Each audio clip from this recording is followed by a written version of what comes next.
आप सभी को जय मसीह की।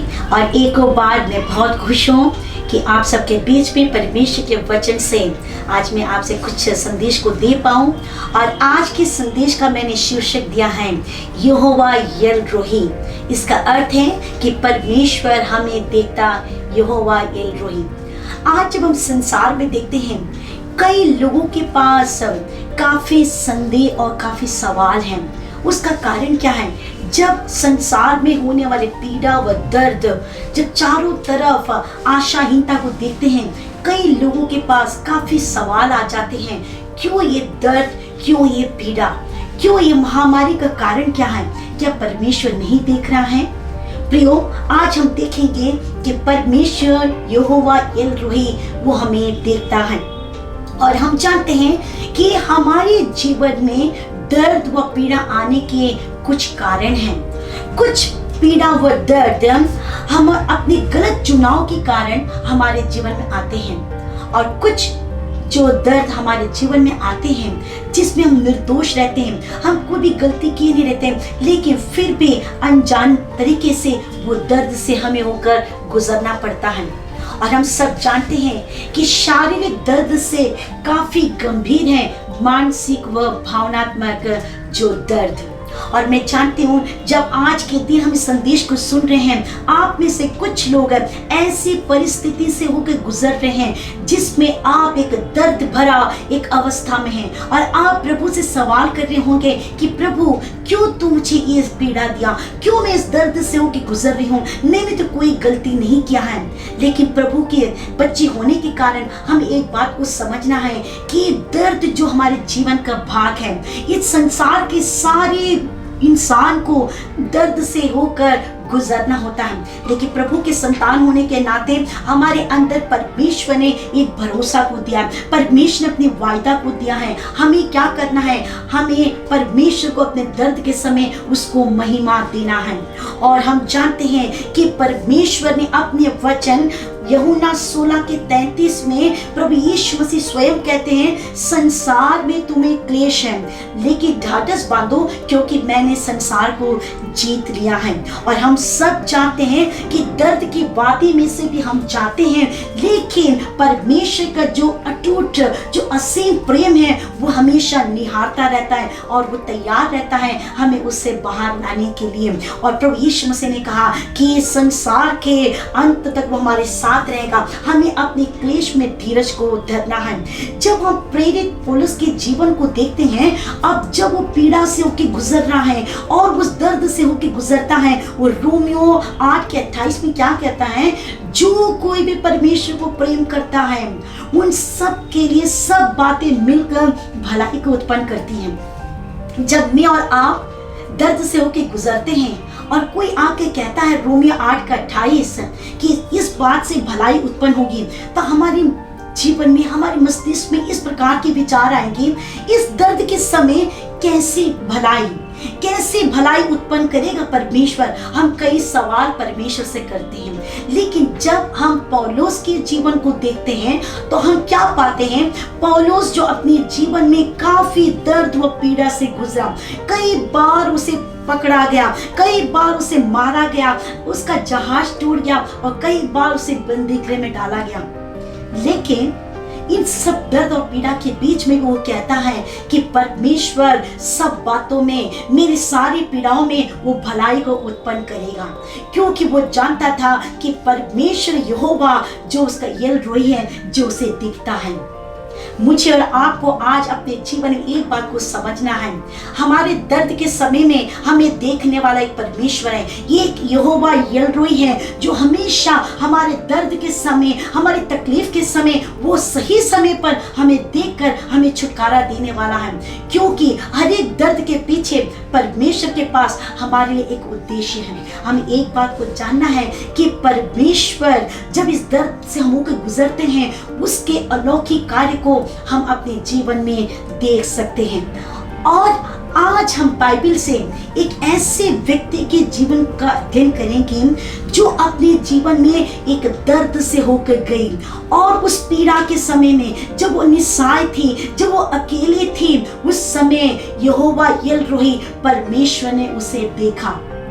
सुनसान जंगल जो चारों तरफ से रेगिस्तान बलुस्तान से घिरा हुआ है, और एक ऐसा कुआं जिसका कोई नाम नहीं है, और उस गर्भवती स्त्री जो अपने कोख में बच्चे को लिए हुए हैं और वो भाग रही है उस बलुस्तान में, उस जंगल से होकर गुजर रही है। जब उस कुएं के पास पहुंचती है जिसका कोई नाम नहीं है, और वो जंगल काफी बड़ा है, चारों तरफ से बलुस्तान से घिरा हुआ है, उस समय उस स्त्री जिसका नाम हजीरा था, उसको परमेश्वर का दूत प्रकट हुआ।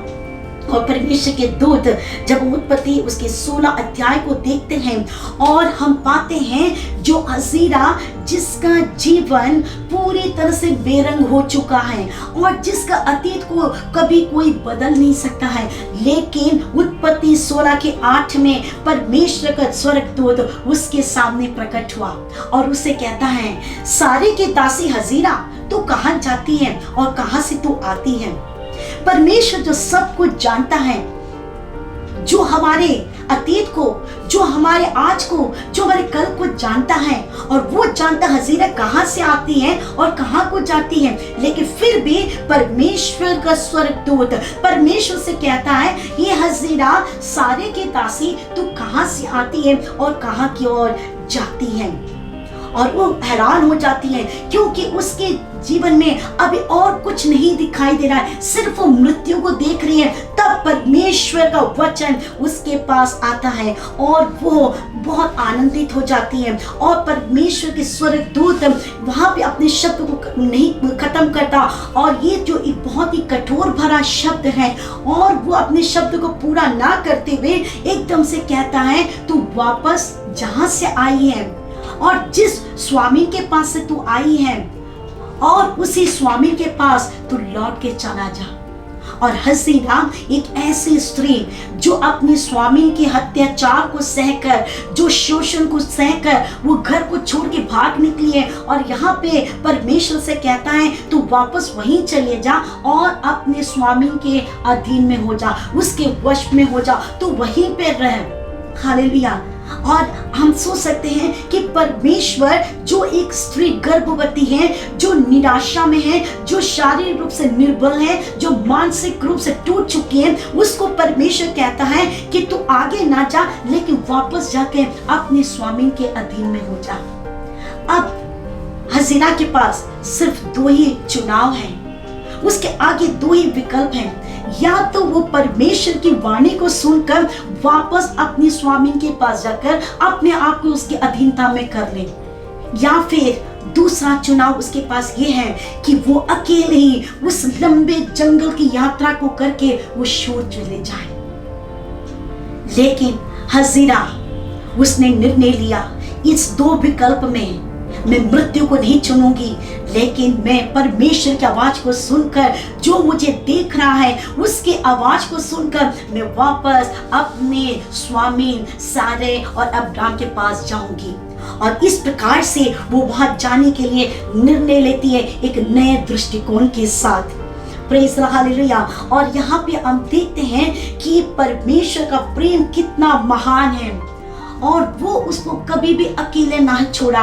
कई बार हम सोचते हैं कि हजीरा जो असहाय है कि परमेश्वर उसकी सुधि नहीं ले रहा है, लेकिन प्यारो परमेश्वर का प्रेम इतना महान है, वो कठोर नहीं है, वो वापस उसको अत्याचार सहने के लिए नहीं भेज रहा है, लेकिन वो जानता है एक गर्भवती स्त्री किस प्रकार से अकेले उस जंगल की लंबी यात्रा को करेगी जो कि मृत्यु की ओर ले जाती है। इसलिए परमेश्वर ने ना सिर्फ उसे देखा, लेकिन उसके कोख में पल रहे बच्चे की भी उसने सुधि ली, उसे भी देखा, क्योंकि वो यहोवा यल रोई है। और उसके बाद परमेश्वर से कहता है कि तू उसके पास वापस जा। हजीरा परमेश्वर की आवाज को सुनकर अपने विश्वास को सक्रिय करके वो वापस जाने लगी। तो परमेश्वर की आवाज आती है, बेटी हजीरा, मैं तुझे यूं ही उसके पास नहीं भेजूंगा, लेकिन मैं वायदा के साथ हजीरा के पास, हजीरा मैं तुझे भेजूंगा। और वो वायदा क्या है? जब हम उत्पत्ति 16:10 में पढ़ते हैं, परमेश्वर कहता है मैं तेरे वंश को बहुत बढ़ाऊंगा जिसकी गिनती करना मुश्किल है। हालेलुया। प्रभु के लोगों, परमेश्वर ने हजीरा को जरूर वापस भेजा, लेकिन खाली हाथ नहीं, लेकिन एक वायदा के साथ परमेश्वर ने हजीरा को भेजा। और वो वायदा क्या है कि मैं तेरे जो कोख में जो बच्चा पल रहा है, उस बच्चे के द्वारा मैं तेरे वंश को बढ़ाऊंगा, मैं एक राष्ट्र को स्थापित करूंगा और जहां पे अनगिनत लोग होंगे जिसे गिना नहीं जा सकता।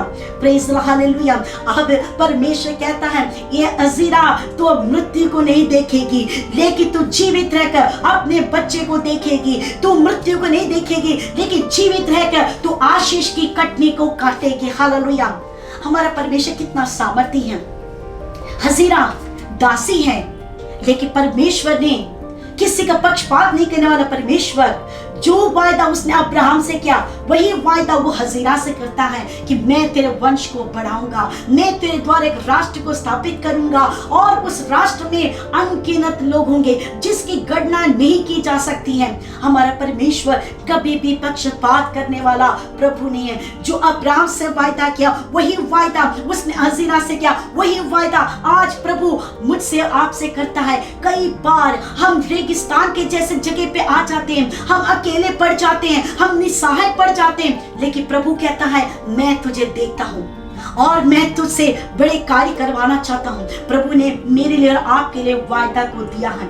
मैं आपको बताना चाहती हूँ, जब हम बाइबल के इतिहास को देखते हैं, हम पाते हैं कि परमेश्वर को सिर्फ एक ही व्यक्ति ने नाम दिया और कोई नहीं, वो है हजीरा। बाइबल में हम देखते हैं कि हजीरा ने जब प्रभु से मुलाकात की, जब प्रभु परमेश्वर से देखा, और हम आगे 6:13 में वो इस प्रकार से कहती है कि उसने मुझे देखा है। अंग्रेजी में इस प्रकार से लिखा है, you are a god of seeing, परमेश्वर जो हमें देखता है। हजीरा ने परमेश्वर को एक नया नाम दिया और वो नाम है यहोवा एल-रोही। परमेश्वर ने मुझे देखा। हालेलुया। मैं इसके योग्य नहीं थी, लेकिन परमेश्वर ने मेरा आमने सामने आकर मुझे देखा और मेरे दर्द के समय, मेरे पीड़ा के समय उसने मेरी सुधि ली। हालेलुया।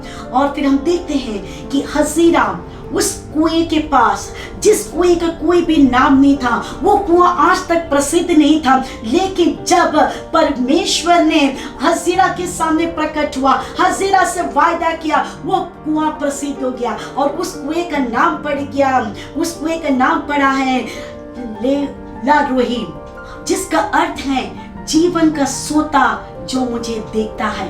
अब वो कुआं भी प्रसिद्ध हो चुका है। जिस कुएं में परमेश्वर ने उससे मुलाकात की, आज तक उस कुएं को कोई नाम नहीं दिया गया, लेकिन परमेश्वर के मुलाकात करने के कारण उस कुएं का नाम दिया गया और परमेश्वर अपने सामर्थ्य के कार्य को प्रकट किया। अब यहाँ पे परमेश्वर की दासी हजीरा वापस वायदे के साथ वो अपने स्वामी के पास जाती है और वहां पे जाकर वो इस्माइल को जन्म देती है। 14 साल तक बहुत आनंद का जीवन रहा। अब अब्राहम का नाम बदल चुका है, अब अब्राहम बन चुका है, सारे से सारा बन चुकी है और ये जो 14 साल बहुत ही आनंद का साल था। और अब्राहम भी परमेश्वर के वायदे के मुताबिक इस्माइल की देख रेख करने लगा। लेकिन 14 साल के बाद जब इसहाक का जन्म हुआ, फिर वही अत्याचार, वही शोषण हजीरा के साथ शुरू हुआ। सारे ने उसको शोषित करने लगी, उसका अत्याचार करने लगी। सब कहानी वहां समाप्त नहीं होती है, लेकिन अब नौबत आ गई है। हजीरा और उसके बेटा इस्माइल को घर से निकाल दिया गया है। अब उसके पास और कोई भी जगह नहीं है। वो भाग रही है, वो दौड़ रही है, दौड़ते दौड़ते वो बेर्शेबा मरुस्थान में आ जाती है। एक ऐसा मरुस्थान जहाँ पे कोई कुआं नहीं है, जहाँ कोई जल का सोता नहीं है, और वो अपने आप को एक और बार उस पीड़ा और दर्द में है। अब उसके पास काफी सवाल है कि परमेश्वर ने जो मुझे वायदा किया था, उसने फिर क्यों मुझे इस मरुभूमि में लेकर आया। जिस परमेश्वर ने कहा था तेरे वंश के द्वारा मैं एक राष्ट्र को स्थापित करूंगा, जिस परमेश्वर ने कहा था मत डर मैं तेरे साथ हूँ, तू इधर उधर मत देख मैं तेरा परमेश्वर हूँ, वो कहाँ है। काफी सारे सवाल अब हजीरा के पास हैं।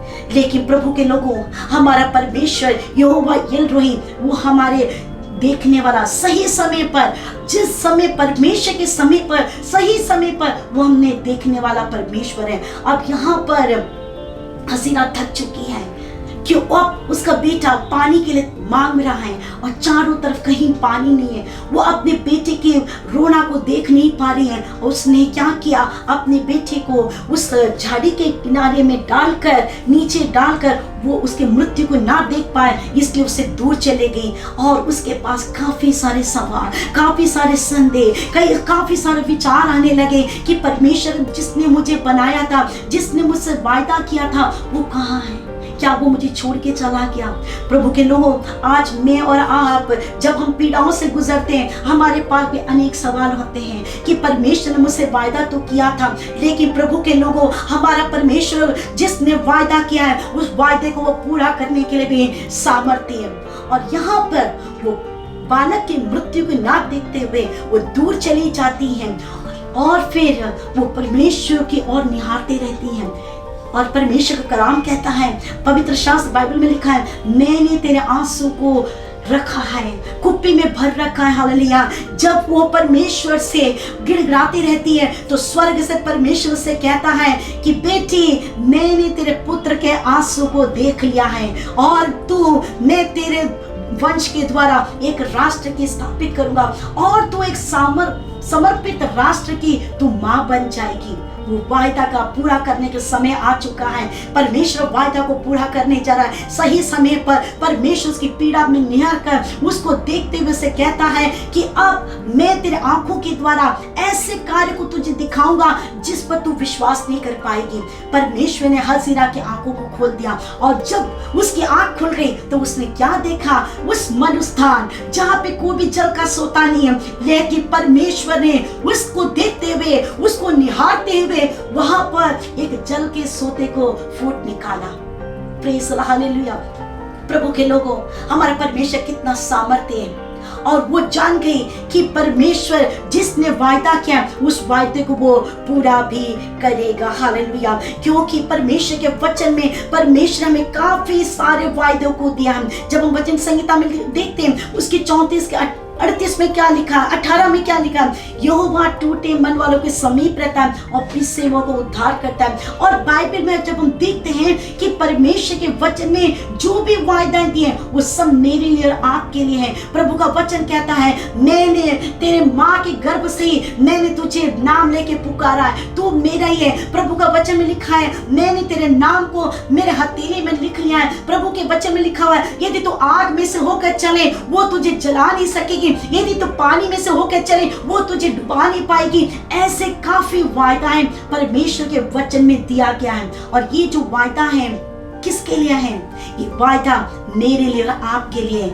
Praise the Lord, hallelujah. Hazira जो अपने दर्द से होकर गुजर रही थी, जब वो अत्याचार और शोषण से पीड़ित थी, परमेश्वर ने उसको प्रकट किया और दिखाया कि मैं तुझे देखता हूँ। हालेलुया। उसने उसको वायदा किया और उसके बाद जब दोबारा फिर वो शोषित हुई, वो भागते हुए जा रही थी रेगिस्तान में जहाँ कोई आशा नहीं थी, जहाँ उसके बेटे की मृत्यु सिर्फ उसे दिखाई दे रही थी, लेकिन परमेश्वर ने स्वर्ग से उसे निहारा और यहोवा यिर्मयाह और उसको देखते हुए इस प्रकार से कहा कि मैं तेरे वंश के द्वारा एक राष्ट्र को स्थापित करूंगा।